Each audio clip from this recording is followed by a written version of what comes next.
If you've been scrolling through endless lists of RAID cards, staring at spec sheets that look more like a math test than a shopping guide, you know the feeling. You're pretty sure a higher PCIe lane count or a fancier cache name will solve your storage woes, but you still can't picture how it actually fits into your day-to-day workflow. I was in that exact spot last month, trying to decide whether to upgrade the storage controller on a dual CPU workstation that runs a small media transcoding farm for a local content studio. The decision felt risky: spend a few $100s on a card that never gets used, or miss out on the performance boost you need when you're juggling multiple 4TB SAS drives. Link is in the description if you want to check the product details on Amazon. What makes a RAID controller worth the extra cost isn't just the headline, PCIe 4.0x8, or DDR4 cache, you see on the box. It's about how the card behaves when you actually load it with a pair of 12 gigabits per second SAS drives and start moving terabytes of video files around.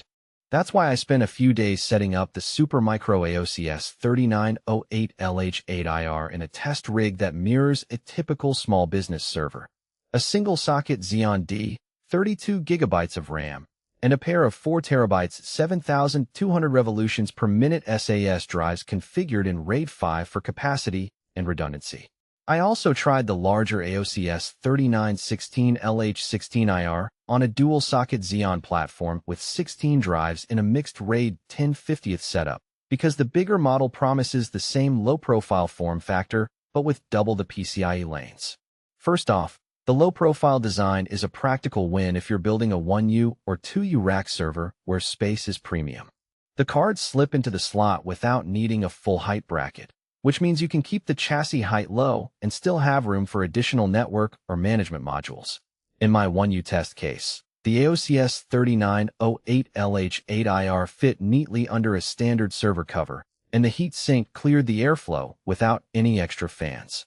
That said, the cards do draw a noticeable amount of power. Supermicro lists a typical consumption that's on par with a mid-range GPU. In a 12V rack that's already near its power budget, you'll want to verify that you have headroom. Otherwise, you could see the PSU humming louder than usual or, in worst-case scenarios, trigger a power limit shutdown.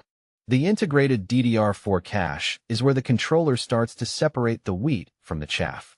With 1 GB of cache on the H8IR model and 2 GB on the H16IR, the card can absorb write bursts and smooth out latency spikes that you'd normally see with a pure software RAID solution.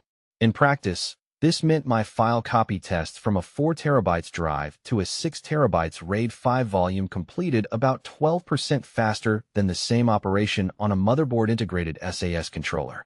The difference is most noticeable when you're moving many small files. Think a media editing suite, where each frame is a separate asset rather than a single huge archive.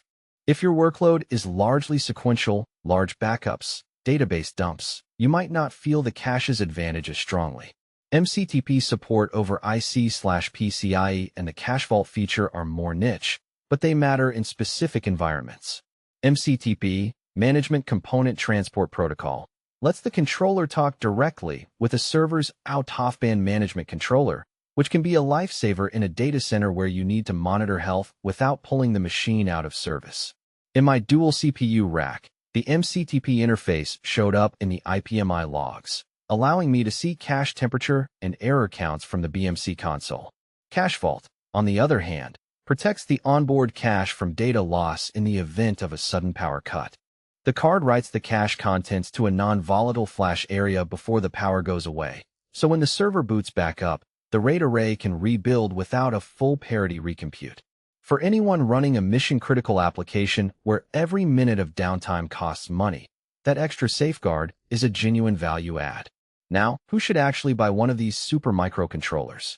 If you're running a small to medium business server, a home lab that experiments with virtualization, or a media workstation that needs reliable, high-throughput SAS storage, the AOC S3908L H8IR hits a sweet spot. The price sits between the cheap, motherboard-integrated RAID options and the high-end enterprise cards that run into the thousands. You get hardware RAID with cache, PCIe 4.0 bandwidth, and a suite of protection features without over-engineering the solution. It's also a solid fit for anyone who already uses Supermicro motherboards, Because the BIOS integration is seamless, no extra driver gymnastics required. Conversely, if your setup is a typical desktop build that only uses a single SATA SSD or a couple of consumer-grade HDDs, you'll likely be better off sticking with the motherboard's native SATA controller or a simple SATA USB dock. The extra cost and power draw of a dedicated RAID card won't translate into a noticeable speed bump in those scenarios. Likewise, if you're only planning to run a single drive in a JBOD configuration, the RAID logic and cache become redundant overhead. In those cases, the Supermicro card is